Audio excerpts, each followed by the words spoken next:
Bienvenidos a leer toda la Biblia. Julio 29, segunda de Crónicas, capítulo 24, verso 1 al capítulo 25, verso 28. Joás tenía 7 años de edad cuando subió al trono y reinó en Jerusalén 40 años. Su madre se llamaba Sibia y era de Berseba. Joás hizo lo que era agradable a los ojos del Señor mientras vivió el sacerdote Joiada. Joiada eligió 2 esposas para Joás y tuvo hijos e hijas. En un momento dado, Joás decidió reparar y restaurar el templo del Señor. Mandó llamar a los sacerdotes y a los levitas y les dio las siguientes instrucciones. Vayan a todas las ciudades de Judá y recojan las ofrendas requeridas anualmente para que podamos reparar el templo de su Dios. No se demoren. Pero los levitas no actuaron de inmediato. Entonces el rey mandó llamar al sumo sacerdote Joiada y le preguntó: ¿Por qué no has exigido a los levitas que salgan a recaudar los impuestos del templo en las ciudades de Judá y en Jerusalén? Moisés, el siervo del Señor, impuso a la comunidad de Israel ese impuesto para el mantenimiento del tabernáculo del pacto. A través de los años, los seguidores de la perversa Atalía habían forzado la entrada al templo de Dios y habían usado todos los objetos consagrados del templo del Señor para rendir culto a las imágenes de Baal. Por esa razón, el rey ordenó que se hiciera un cofre y se colocara fuera de la puerta que conducía al templo del Señor. Luego envió un edicto por todo Judá y Jerusalén para que el pueblo trajera al Señor el impuesto que Moisés, el siervo de Dios, había exigido de los israelitas en el desierto. Esto agradó a todos los líderes y al pueblo, y con gusto llevaron su dinero y lo pusieron en el cofre hasta llenarlo. Cada vez que el cofre se llenaba, los levitas lo llevaban a los funcionarios del rey. Entonces se presentaban el secretario de la corte y un oficial del sumo sacerdote para vaciar el cofre y luego llevarlo de regreso al templo. Así fue día tras día, por lo tanto, se recogió una gran cantidad de dinero. El rey y Joiada entregaban el dinero a los supervisores de la construcción, quienes contrataron albañiles y carpinteros para restaurar el templo del Señor. También contrataron herreros que hicieron objetos de hierro y de bronce para el templo del Señor. Los hombres que estaban a cargo de la restauración trabajaron arduamente y la obra siguió progresando. Restauraron el templo de Dios de acuerdo con el diseño original y lo reforzaron. Cuando terminaron con todas las reparaciones, llevaron el dinero que sobró al rey y a Joiada. Este dinero se utilizó para hacer diversos objetos para el templo del Señor, objetos para los servicios de adoración y para las ofrendas quemadas, entre ellos cucharones y otros objetos hechos de oro y de plata. Mientras vivió el sacerdote Joiada, continuamente sacrificaron ofrendas quemadas en el templo del Señor. Joiada vivió hasta una edad muy avanzada y finalmente murió a los 130 años.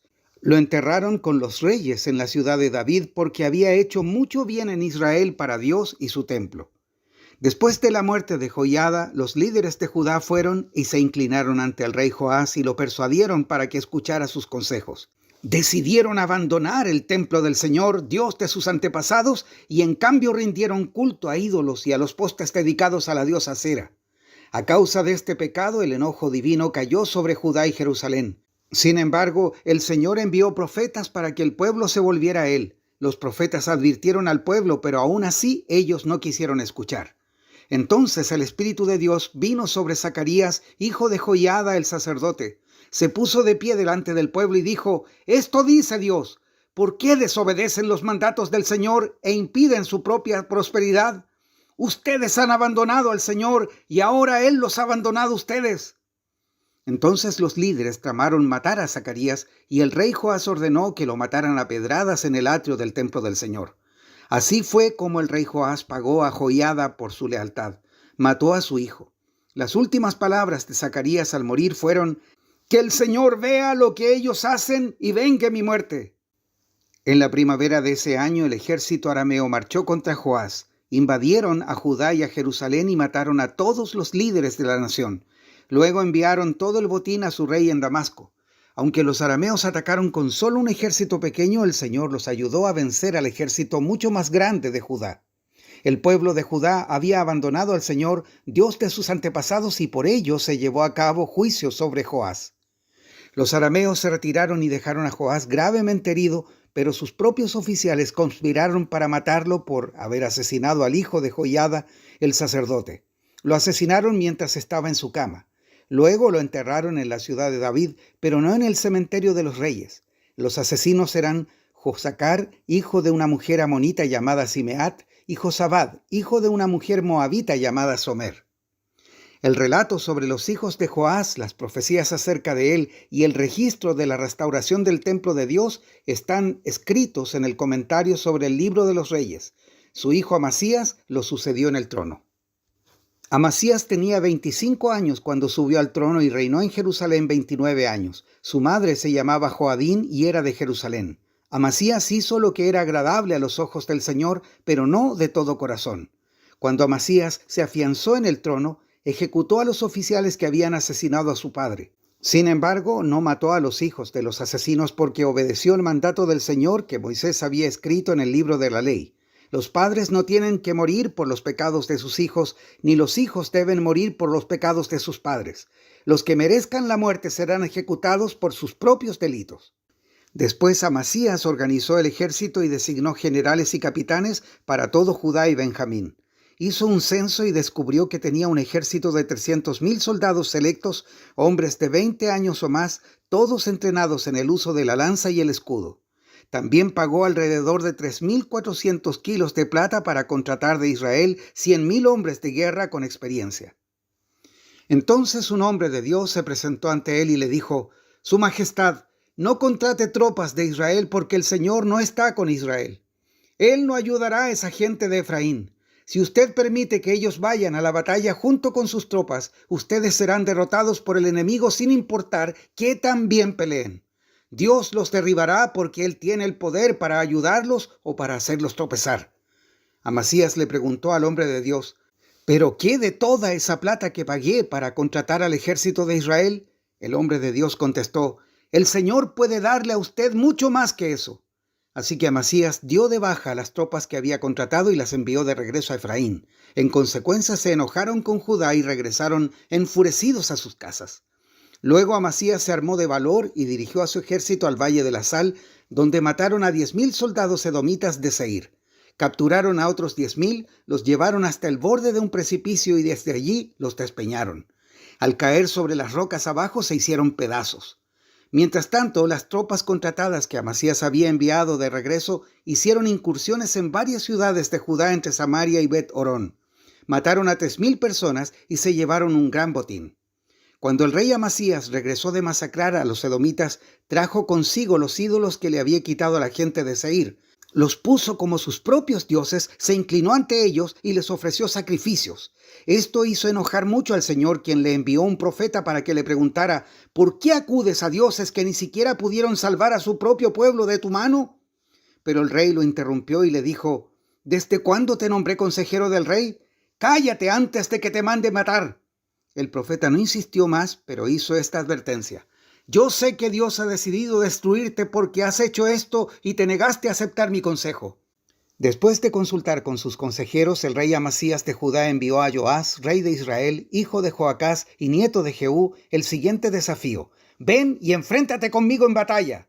Entonces el rey Joás de Israel respondió a Amasías, rey de Judá, con el siguiente relato: «En las montañas del Líbano un cardo le envió un mensaje a un poderoso cedro: «Entrega a tu hija en matrimonio a mi hijo». Pero en ese momento un animal salvaje del Líbano pasó por allí, pisó el cardo y lo aplastó. Tú dices: «He derrotado a Edom», y estás muy orgulloso de eso, pero mi consejo es que te quedes en casa. ¿Para qué causar problemas que solo te traerán calamidad a ti y al pueblo de Judá? Sin embargo, Amasías no le hizo caso porque Dios estaba decidido a destruirlo por haber recurrido a los dioses de Edom. Entonces Joás, rey de Israel, movilizó a su ejército contra Amasías, rey de Judá.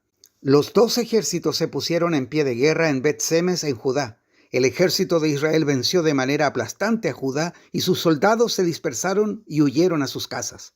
En Bet-Semes el rey Joás de Israel capturó a Amasías, rey de Judá, hijo de Joás y nieto de Acosías. Después lo llevó a Jerusalén, donde demolió 180 metros de la muralla de la ciudad, desde la puerta de Efraín hasta la puerta de la esquina. Se llevó todo el oro y la plata y todos los objetos del templo de Dios que habían estado al cuidado de Obed-Edom. También se apoderó de los tesoros del palacio real y tomó rehenes. Luego regresó a Samaria.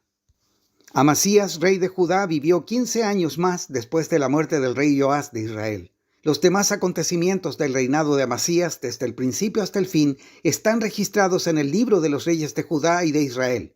Después que Amasías se alejó del Señor, hubo una conspiración en Jerusalén contra su vida y el rey huyó a Laquis, pero sus enemigos mandaron a unos asesinos tras él y allí lo mataron.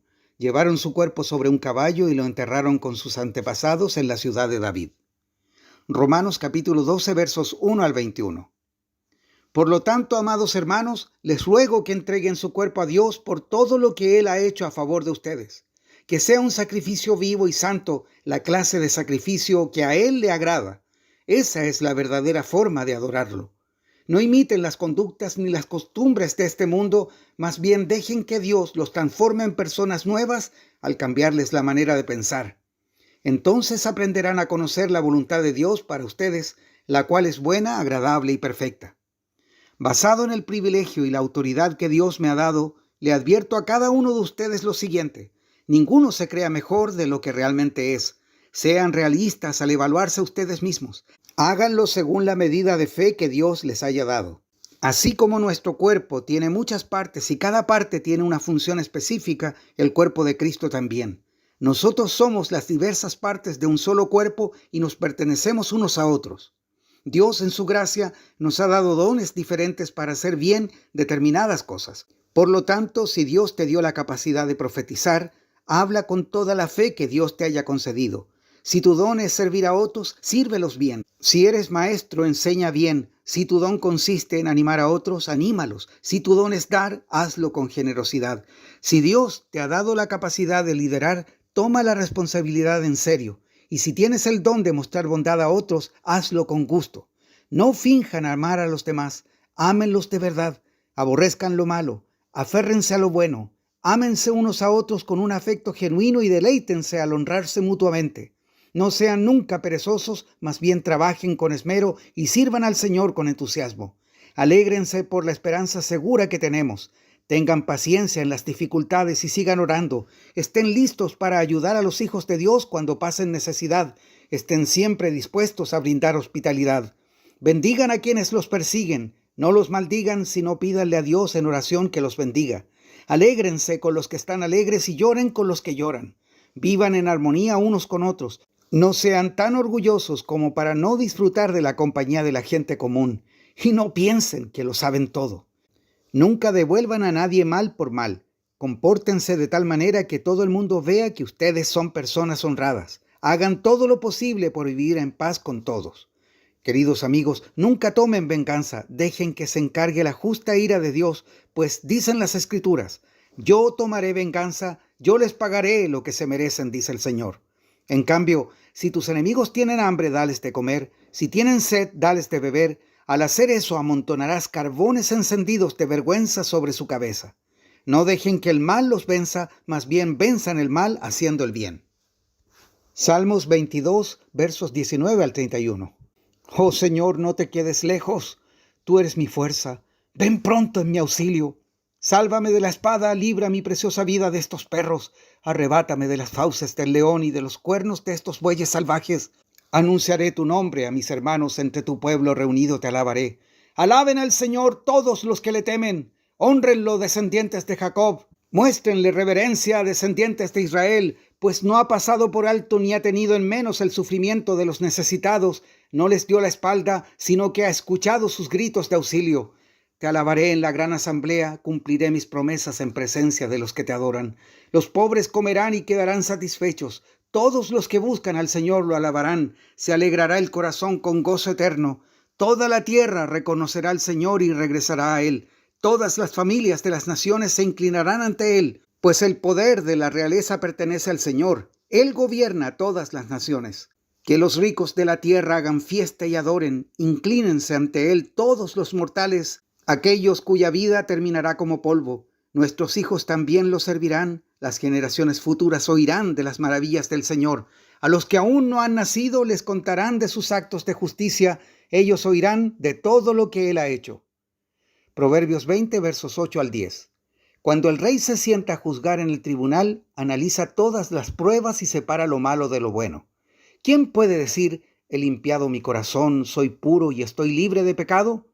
El Señor detesta las pesas falsas y las medidas engañosas, al igual que cualquier tipo de engaño. Hasta aquí la lectura de hoy.